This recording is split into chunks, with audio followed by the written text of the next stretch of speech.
Hey everybody, in this video we're going to show you how to download MySQL Installer for Windows 11.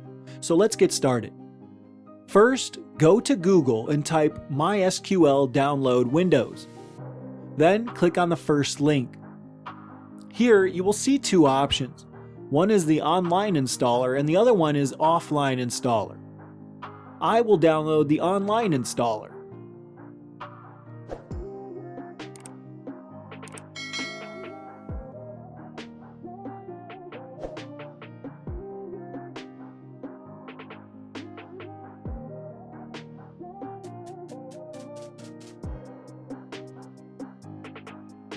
Once the downloading is complete, open the installer and select these options according to your own use.